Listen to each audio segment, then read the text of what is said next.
Battle to the heavens की पिछले episode में हमने देखा था ब्लड पूल के अंदर फायर पॉइजन की वजह से सभी लोगों को कल्टीवेशन छोड़ के बाहर निकलना पड़ता है। ब्लड पूल में इस वक्त सिर्फ शेरियन था, जिसके बाद पूरे 2.5 महीने बीत जाते हैं। जिनसी की भी हालत खराब हो गई थी। वो शेरियन के बाहर निकलने का इंतजार कर रहा था। तभी अचानक से तियानशान माउंटेन का माहौल बदलता है। नेचर एनर्जी ब्लड पूल के अंदर जाती है, जिससे पता चलता है कि शेरियन दाओजोंग लेवल पर एडवांस करने वाला है। अब आगे एपिसोड स्टार्ट होती है। हम लोगों को तियानशान माउंटेन का सीन दिखाया जाता है। वहाँ पर एक धमाका होता है और शेरियन की ग्रीन एनर्जी गायब हो जाती है। लेकिन उसी के साथ हवा में हम लोगों को एक फिगर दिखाई देता है। ये फिगर बिना किसी दाव की विंग के हवा में सस्पेंड कर रहा था। ये पर्सन हमारा शेरियन था। इसके इस कंडीशन को देखकर हम समझ सकते हैं कि शेरियन दाओजोंग लेवल पर एडवांस कर चुका है। इस वक्त शेरियन का अपीयरेंस काफी ज्यादा बदल गया है। उसके बाल भी बढ़ चुके हैं। उसके बॉडी के अंदर की एनर्जी बहुत ही ज्यादा वोलेटाइल है। इतनी ज्यादा वोलेटाइल कि इस एनर्जी की इफेक्ट से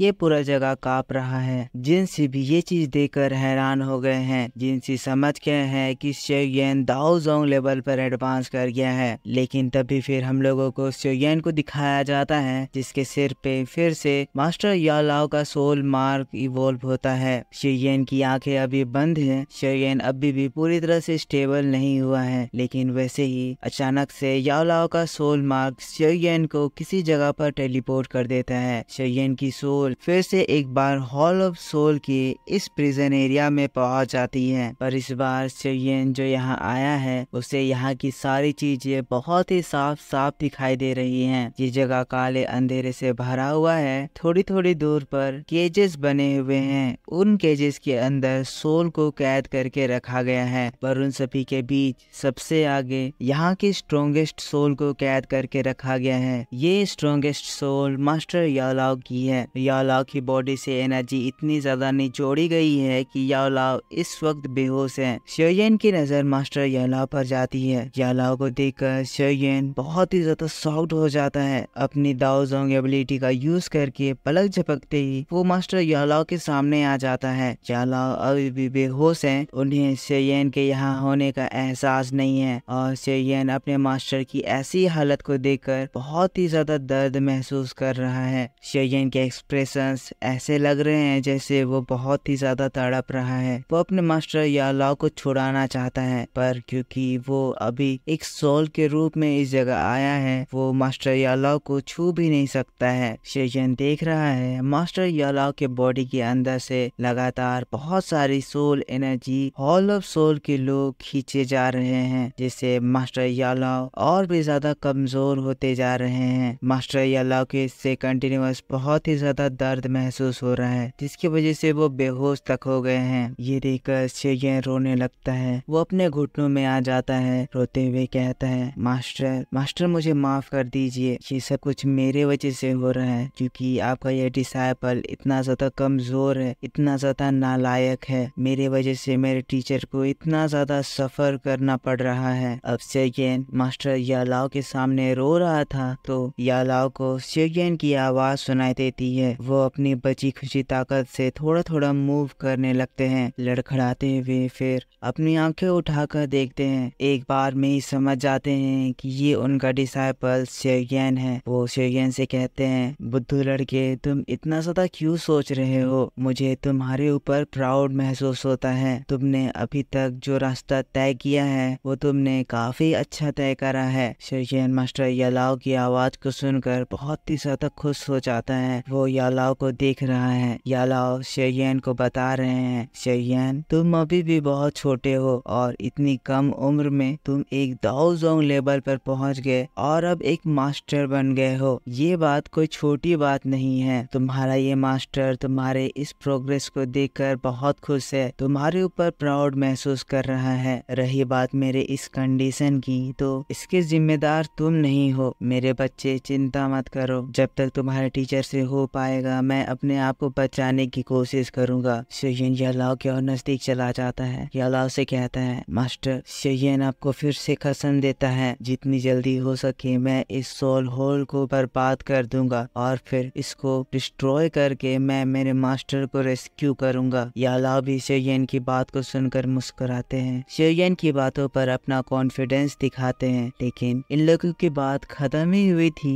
वहाँ पर एक दूसरी आवाज गूंजने लगती है। आवाज शेयन से कह रही है, तुम तो वही सोल हो जो कि कुछ साल पहले यहाँ पर आए थे। शेयन ये आवाज सुनकर अलर्ट हो जाता है, ढूंढने लगता है कि आखिर वो आवाज कहाँ से आ रही है। पिछले बार शेयन उस आवाज और उस आदमी को देख ही नहीं पाया था। इस बार शेयन जानना चाहता है कि वो आदमी कौन है, लेकिन मास्टर यालाओ शेयन को घबराते हुए कहते हैं, शेयन जितनी जल्दी हो सके यहाँ से चले जाओ। लेकिन वैसे ही उसके सामने वो पर्सन अपीयर हो जाता है। कहने लगता है, मैंने नहीं सोचा था कि तुम इतने कम सालों में इतने ज्यादा ताकतवर हो जाओगे, पर जितना तुम्हें ऐश करना था तुमने कर लिया। ये यहाँ पर तुम्हारा आखिरी समय है, अब तुम यहाँ से बचकर नहीं भाग सकते हो। कहते हुए वो पर्सन जो कि हॉल ऑफ सोल का एक एल्डर है, जो कि दाओजुन लेवल का है, शेयन को पकड़ने के लिए उसके ऊपर हमला कर देता है। एक बहुत ही बड़ा सा हाथ शेयन को पकड़ने के लिए आता है, पर शेयन उसको रोकने के लिए उसके ऊपर अपने अटैक से हमला करता है। पर ये पर्सन इतना ज्यादा ताकतवर था कि शेयन उसको संभाल नहीं पाता है, और जैसे ही वो हाथ शेयन को ग्रैब करने के लिए जाता है, शेयन गायब हो जाता है। यालाओ ये नजारा देखकर घबरा गए थे,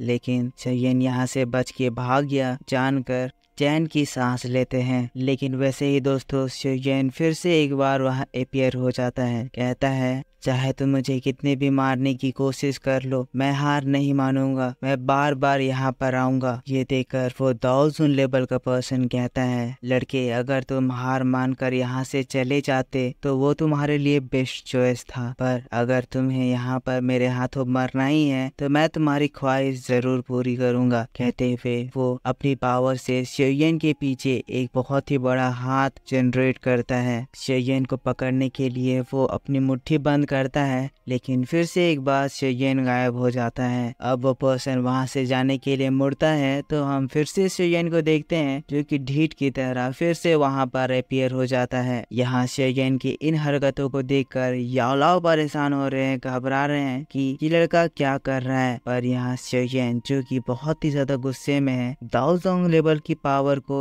इस्तेमाल करते हुए बहुत ही कॉन्फिडेंटली कह रहा है, मैं हार नहीं मानूंगा। इतने सालों तक तुमने जो मेरे टीचर को सताया है, मैं उन सब का बदला लूंगा। अब ये चीज देखकर तो वो पर्सन और भी ज्यादा गुस्सा जाता है। अब इसके बाद वो शेयन को अगली बार ना भागने देने के लिए बहुत ही तेजी से हमला करता है, पर इस बार भी लगता है शेयन उसके इस अटैक को समझ चुका है और वो अपने मन में टीचर से कह रहा है, टीचर आप मुझ पे भरोसा रखिए, मैं इतनी जल्दी नहीं मरूंगा, मैं आपको जरूर यहाँ से बचा कर ले जाऊंगा।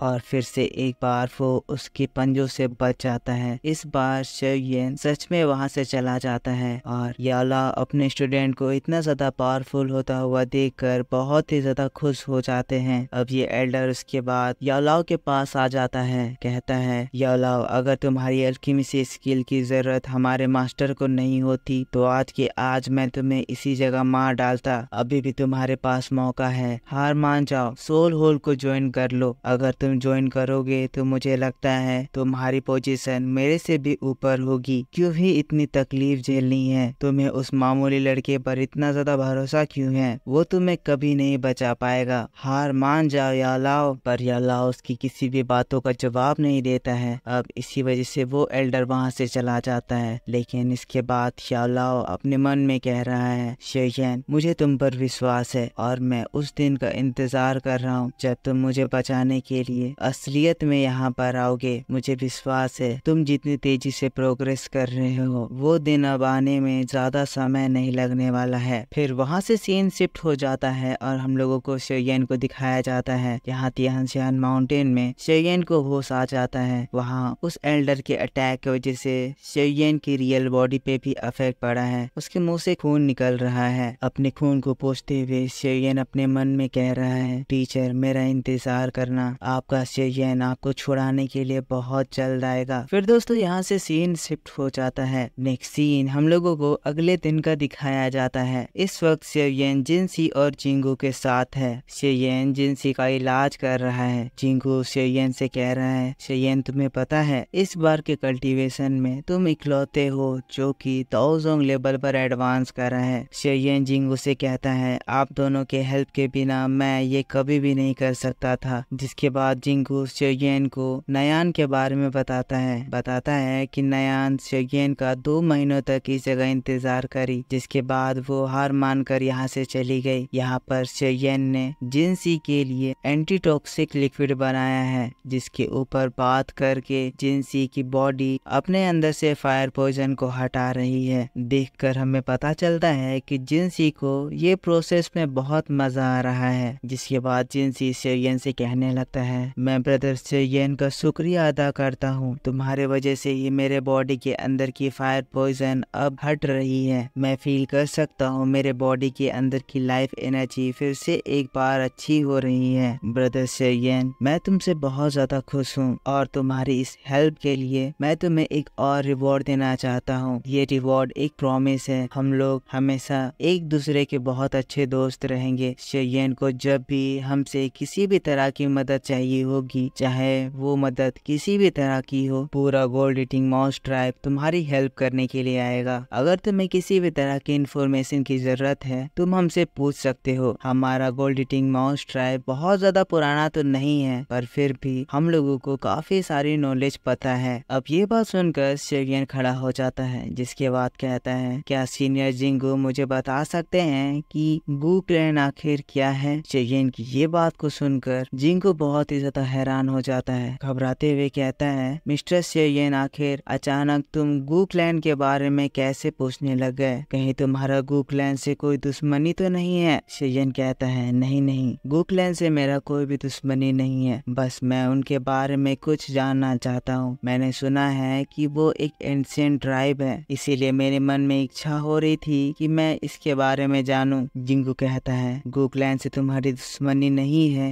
ये बात बहुत ही ज्यादा बढ़िया है, क्योंकि जिस क्लैन के बारे में तुम बात कर रहे हो वो क्लैन सेंट्रल प्लेन का one of the most powerful clan है। इतना ज्यादा पावरफुल कि hall of soul, pill tower और वारक्राफ्ट के तीनों मेजर ट्राइब में से सब इस गू क्लैन से घबराते हैं। और इस घबराहट का कारण ये है कि गू क्लैन का ब्लड लाइन एक दाऊदी ब्लड लाइन है। और दोस्तों बस इसी बात के साथ बैटल टू द हेवेंस का ये एपिसोड इस जगह पर खत्म हो जाता है। आई होप आपको वीडियो पसंद आया होगा।